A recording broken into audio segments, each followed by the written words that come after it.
अरविंद केजरीवाल ने आज घोषणा कर दी कि वो 2 दिन बाद अपने पद से इस्तीफा उसका तो सिंपल सा रीजन है। पहले बताएं कि 6 महीने में क्यों नहीं दिए। छुट्टी है ईद की। हम लालू जी के घोर विरोधी हैं, लेकिन चारा घोटाले में गए तो पत्नी को सीएम बनाया, इस्तीफा दिए ना। रांची में झारखंड के सीएम ने इस्तीफा दिया ना जल जाने पर। आपको क्या था? डर था कि कुर्सी आपके हाथ से निकल जाएगी। और 2 दिन क्यों? तुरंत क्यों नहीं? उनके किसी बात पर विश्वास लगता है, कुछ मामला उनको अभी सेट करना है ना। जो व्यक्ति एक बड़े भ्रष्टाचार के खिलाफ आंदोलन में आगे बढ़ा, वो व्यक्ति भ्रष्टाचार पर ऐसा समझौता करेगा तो भारतीयों की नजरें शर्म से झुक गई हैं। बोल रहे अरविंद केजरीवाल जैसा ईमानदार व्यक्ति बहुत मुश्किल है ढूंढने से भी मिलना। इनकम टैक्स के कमिश्नर थे, मैं इनको याद करा देना चाहता हूँ। पैसा कमाना होता तो करोड़ों रुपए वहीं कमा सकते थे, आराम की जिंदगी जीते। उसको छोड़ के झुग्गियों में जाके रहने लगे, मदर टेरेसा के कैंप के अंदर गए, जनता की सेवा की, मुख्यमंत्री बने। मुख्यमंत्री की कुर्सी उन्होंने पहले भी छोड़ी थी। और बीजेपी ने तो बहुत कोशिश करी हमें तोड़ने की, झुकाने की, जेल में भेज दिए, सब कुछ किया, परंतु अरविंद जी जेल से डरे नहीं, झुके नहीं, टूटे नहीं। सुप्रीम कोर्ट ने जमानत दी। सुप्रीम कोर्ट ने कहा कि ताकत का गलत इस्तेमाल बीजेपी ने किया। सुप्रीम कोर्ट ने कहा कि ये सीबीआई सरकार के तोते का काम कर रही है, परंतु अरविंद केजरीवाल ने ये तय किया कि वो जनता की अदालत के बीच में जाएंगे। जनता की अदालत ही सर्वोच्च अदालत है, जनता की अदालत से फैसला करा के आएंगे। जो व्यक्ति परिवारवाद के खिलाफ बोलता था, जो व्यक्ति भ्रष्टाचार के खिलाफ बोलता था, जो व्यक्ति सरकारों की अनियमितताओं के बारे में कसम खा खा कर बोलता था, वही व्यक्ति शराब घोटाले में 177 दिन जेल में रहकर लौटकर आने के बाद और इस बात को समझते हुए कि जनता में जो नकारात्मकता गई है, शराब घोटाले में उनकी जो संलिप्तता आई है और उसके कारण जो उन्हें कोर्ट के आदेश से जेल जाना पड़ा है, अब उसको धोने के लिए, उससे बचने के लिए सिंपैथी कार्ड वो खेल रहे हैं। और उन्होंने इसीलिए इस्तीफे की बात भी की है। और अगर आप इस्तीफा तब देते जब आपको जेल में जाना पड़ा, तो शायद शुचिता का एक वो धारणा प्रस्तुत करते जो देश में पहले से स्थापित है। लेकिन तब उन्होंने चीख चीख कर कहा कि मैं इस्तीफा नहीं दूंगा। लेकिन जेल से बाहर आने के बाद जब उन्हें ये ध्यान में आया है कि पूरे देश में उनके खिलाफ वातावरण निर्मित हो चुका है, तब वो इस्तीफे की बात कर रहे हैं। और इस्तीफे के उपरांत मुख्यमंत्री भी कौन बने? तो उनकी अपनी पत्नी, जो व्यक्ति परिवारवाद का विरोध करता था, वो अपनी पत्नी को मुख्यमंत्री बनाकर क्या संदेश देना चाहता है कि आप पार्टी में बाकी के दूसरे योग्य लोग नहीं हैं? क्या उनके उप मुख्यमंत्री या बाकी के मंत्रीगणों में से कोई व्यक्ति इतना योग्य नहीं है जो मुख्यमंत्री की भूमिका संभाल सके? दागी तो वो सभी हैं, लेकिन जब दागियों के बीच में ही ये जिम्मेदारी उनको सौंपना है, तो फिर अपने परिवार और अपनी पत्नी क्यों? ये साबित करता है कि आप पार्टी और अरविंद केजरीवाल जी की कथनी और करनी दोनों में फर्क है। सलाखों के अपने पद से पदत्याग करेंगे, क्या कहेंगे? ये उनका मर्जी, जब करे। जेल के अंदर भी वो सीएम रहे, बाहर भी रह सकते हैं। जब किसी ने जेल के अंदर सीएम बने सकते, बाहर क्यों नहीं? हो सकता है उनके दूसरे काम में कोई ज्यादा इस समय तवज्जो देने की जरूरत होती है, हो सकते। ये तर्जिया कौन से कहां क्या देगा ना देगा, ये उनकी अपना मर्जी की माफी होना चाहिए। वो कह रहे हैं कि उनका मनोबल गिराने के लिए उन्हें जेल में हो सकता है, बिल्कुल हो सकता है। जब कह रहे हैं बंगाल में जो होते हैं, यहाँ जो तब्दीश होते हैं, याद रखिएगा ये कोर्ट की निरीक्षण में हो रही है, इसीलिए हमें अब तक थोड़ा बहुत भरोसा है। दादा, थोड़ी देर पहले आपने कहा कि स्वास्थ्य मंत्री को बुलाकर पूछताछ करनी चाहिए। बिल्कुल करना चाहिए, बिल्कुल करना चाहिए, क्योंकि ये स्वास्थ्य दफ्तर की मसला है। जब मानो कि शिक्षा विभाग में जब भ्रष्टाचार होती है तो हमें देखा बंगाल में शिक्षा मंत्री उनको बुला के जांच के लिए बार बार सवाल पूछे गए और जवाब जब वो नहीं दे पाए तब उनको हिरासत में ले गया। अभी वो सर रहे हैं जेल के अंदर। जब बंगाल की रेशन मंत्री उनका भी यही हाल हुई, तो जब अपने अपने दफ्तर की मंत्रीगण ये सीबीआई की चंगुल में, ईडी की चंगुल में आ रही है उनका भ्रष्टाचार के लिए, तो क्या ये भ्रष्टाचार नहीं है? उससे बड़ा भ्रष्टाचार है जिसमें मौत हो गई है और वो भी बड़ी भयंकर रूप से हमारे घर के एक बच्ची को, वो भी तो भ्रष्टाचारी तो है। भ्रष्टाचार की क्या रूप है? यह दायरा क्या है? सिर्फ पैसा नहीं, सिर्फ धन नहीं, आप सारे तथ्यों को, सबूतों को मिटाने के लिए, भ्रमित करने के लिए, लोगों की निगाहों में धूल झोंकने के लिए जो किए हैं आपने, ये भ्रष्टाचार से और बड़ा अपराध है। मुझे ये लग रहा है ये जान से खिलवाड़ किए गए हैं, ये जान से खिलवाड़ किए गए हैं, फिर गुमराह करने की कोशिश कर रहे हैं, बरगलने की कोशिश कर रही है। ये भ्रष्टाचार से और कई गुना ज्यादा अपराध मैं मानता हूं। तो इसलिए स्वास्थ्य मंत्री उनका भी ये एग्जामिनेशन होना चाहिए, उनसे भी पूछा जाना चाहिए कि हाँ क्या है, ना क्या है, क्या उनकी जानकारी क्या है। देखिए, दिल्ली की जनता ने अरविंद केजरीवाल को मुख्यमंत्री बनाया ईमानदारी की वजह से। ईमानदारी की ताकत से अरविंद केजरीवाल जी ने दिल्ली के लोगों के लिए काम किया। लेकिन पिछले 2 साल से भारतीय जनता पार्टी ने जिस तरह से अरविंद केजरीवाल को भ्रष्टाचारी साबित करने के लिए महाअभियान चलाया, वो अभियान फेल हो गया। सभी लीडर्स, सभी नेता जेल से बाहर आ गए। आने के बाद दुनिया के इतिहास में पहली बार कोई नेता है जिसका नाम अरविंद केजरीवाल है, जिन्होंने सरेआम ये ऐलान किया है जनता की अदालत में कि अगर मैं ईमानदार हूं तो हमें वोट देना, और मैं ईमानदार नहीं हूं तो मुझे वोट नहीं देना। भारतीय जनता पार्टी के जो षड्यंत्र के दिन थे वो लद गए।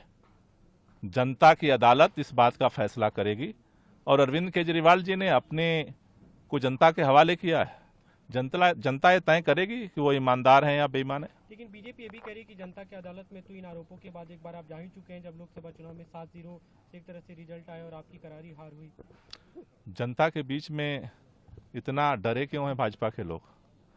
विधानसभा चुनाव में तो जाना है सबको जनता के बीच में, या लोकसभा चुनाव में जो मैंडेट बनी है उसी के आधार पर दिल्ली विधानसभा में सरकार बनाएगी भाजपा जाएगी कि नहीं जाएगी विधानसभा चुनाव में? दिल्ली के लोगों ने दिल्ली का मुख्यमंत्री अरविंद केजरीवाल को चुना था। विधानसभा चुनाव में दिल्ली के मुख्यमंत्री अरविंद केजरीवाल ने ऐलान किया है कि मैं अगर ईमानदार हूं तो हमें वोट दो, ईमानदार नहीं हूं तो वोट मत दो। अगर भाजपा लोकसभा चुनाव के वोटों के आधार पे ही चुपचाप बैठना चाहती है तो उसकी मर्जी, हम तो जनता के बीच में जाएंगे। वीरेंद्र सचदेवा कह रहे हैं कि एक भी दिन दिल्ली की जनता नहीं चाहती कि अरविंद केजरीवाल मुख्यमंत्री रहे। 2 दिन का समय केवल रहे, तुरंत इस्तीफा देना चाहिए, विधानसभा भंग करना चाहिए, चुनाव में आना चाहिए। चुनाव तो कह रहे हैं कराइए, चुनाव कराइए। चुनाव में जाने के लिए तो कह रहे हैं। डर क्यों रही है बीजेपी को? अब डर किस बात का लग रहा है? जनता से डर लग रहा है, क्योंकि जनता के बीच में भाजपा का षड्यंत्र नहीं चलने वाला, इसलिए भाजपा बौखला रही है। क्योंकि अरविंद केजरीवाल ने सीधे जनता की अदालत में अपनी अर्जी लगा दी है। दिल्ली की जनता फैसला करेगी। विधायक दल की बैठक कब बुलाई जा रही है, जब चर्चा होगी मुख्यमंत्री कौन बनेगा? जैसा मुख्यमंत्री जी ने कहा कि 1-2 दिन में बैठक बुला करके, क्योंकि आज संडे है, कल भी छुट्टी है, उसके बाद बैठक बुला करके इस पर जल्दी निर्णय होगा। एक अंतिम सवाल सर, अभी जो चर्चा हो रही है कि किसे मुख्यमंत्री बनाया जा सकता है, क्या वो चुने गए जो विधायक हैं वही होंगे या बाहर से कोई चेहरा आएगा, या जो मौजूदा मंत्री हैं उनमें से कोई नाम हो सकता है? देखिए, जो संवैधानिक परंपरा है, विधायक दल की बैठक में इसका चुनाव होता है। विधायक दल की बैठक में इसका चुनाव होगा और उसको सबको सूचना मिल जाएगी। एक सवाल और सर, जो आपने सीएम ने कही भी बात कि नवंबर में चुनाव किया जाए महाराष्ट्र के साथ, तो क्या दिल्ली आप लोग चाहेंगे कि विधानसभा भंग करने का प्रस्ताव जाए केंद्र के पास? और नहीं, भंग करने की जरूरत नहीं है। चुनाव आयोग जो है वो ऐलान कर सकता है। चुनाव आयोग से मुख्यमंत्री जी ने डिमांड की है कि नवंबर-दिसंबर में आप चुनाव कराइए, हम तैयार हैं।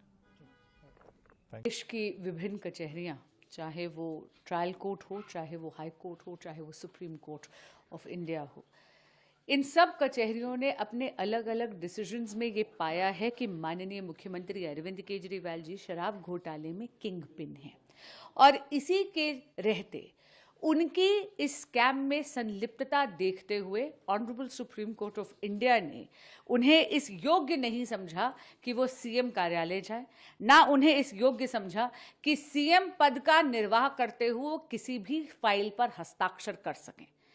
आज माननीय मुख्यमंत्री अरविंद केजरीवाल जी ने अपनी इस बेल कंडीशन की विवशता पर नैतिकता का आवरण डालने का प्रयास करा है और एक राजनीतिक ढोंग रचने का प्रयास करा है। लेकिन दिल्ली की जनता बहुत समझदार है।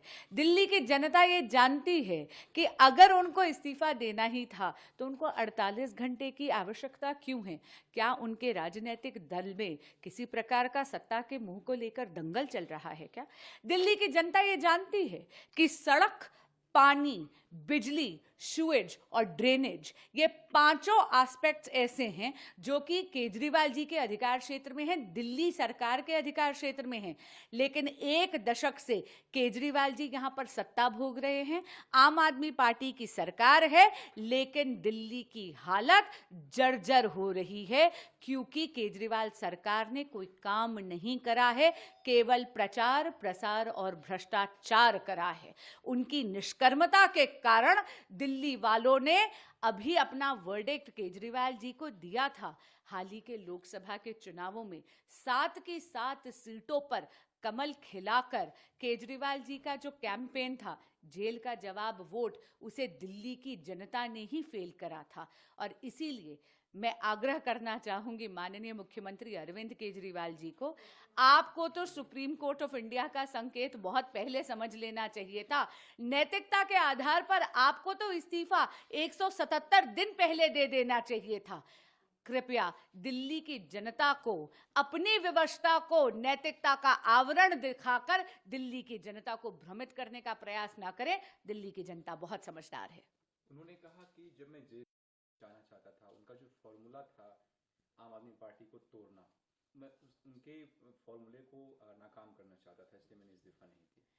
बहुत दुर्भाग्यपूर्ण बात है कि माननीय मुख्यमंत्री अरविंद केजरीवाल जी, जिनको बार बार इस देश की कचहरियां शराब घोटाले का किंगपिन घोषित करती हैं, जिनकी अरेस्ट को सुप्रीम कोर्ट ऑफ इंडिया भी लीगल मानता है, वो भगत सिंह जी का हवाला देते हैं। ऐसे शहीद भगत सिंह जो हमारे स्वतंत्रता संग्राम के जननायक हैं।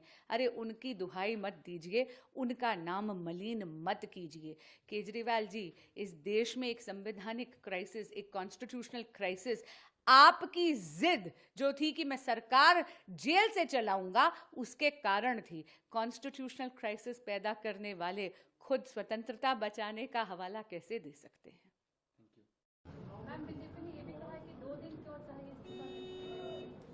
उसका तो सिंपल सा रीजन है, आज संडे है और कल छुट्टी है ईद की, तो नेक्स्ट वर्किंग डे ट्यूसडे है, इसलिए 2 दिन का समय चाहिए। जनता, क्योंकि आप लोग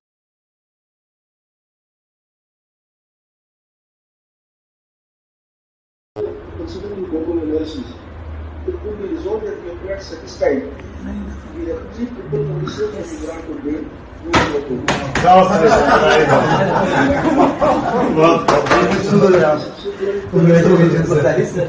Changing circumstances, yes, principally we accept that presently.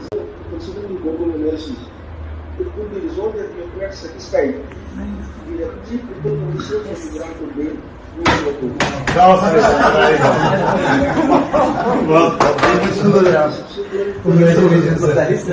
Changing circumstances, yes, principally we accept that presently. Considering global analysis, it could be resolved that we are quite satisfied with the 3 people conditions of the grant of bail.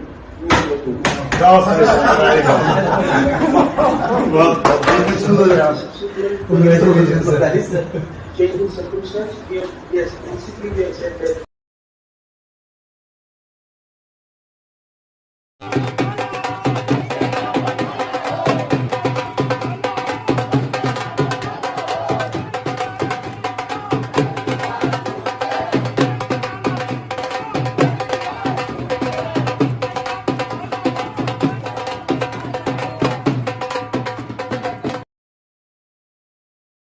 शुक्रिया अदा करता हूं जिन्होंने हम लोगों के लिए, जब हम लोग जेल में थे, मैं, मनीष सिसोदिया जी, संजय सिंह जी, विजय नायर जी, अभी सतिंदर जैन जी हैं, अमानतुल्लाह खान हैं, उनको वो भी जल्दी आएंगे मैं उम्मीद करता हूं।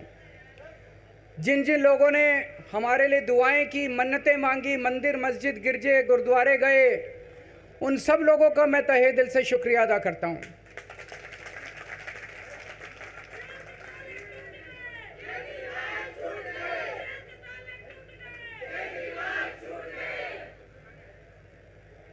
जेल में काफ़ी वक्त मिला सोचने का, पढ़ने का, और कई किताबें पढ़ी, पॉलिटिकल किताबें पढ़ी, अपने स्वतंत्रता के आंदोलन की किताबें पढ़ी, गीता कई बार पढ़ी, रामायण पढ़ी, महाभारत पढ़ी। आज मैं अपने साथ एक किताब लेके आया हूँ, ये भी मैंने कई बार पढ़ी, भगत सिंह की जेल डायरी। आप लोगों ने पढ़ी है? पढ़ना इसको जरूर, खरीद लेना, खरीद के इसको पढ़ना, भगत सिंह की जेल डायरी। जब भगत सिंह जेल में थे, आज से 90-95 साल पहले, उन्होंने जेल के अंदर अपने लेख लिखे थे, वो लेख इसमें हैं। और जेल के अंदर से उन्होंने बाहर कई लोगों को खत लिखे थे, उन्होंने अपने क्रांतिकारी साथियों को खत लिखे थे, उन्होंने देश के युवाओं के नाम खत लिखे थे। बलिदान से पहले साथियों को अंतिम पत्र 22 मार्च 1931, ये खत उन्होंने जेल से लिखा और उनके साथियों तक पहुंचाया अंग्रेजों ने।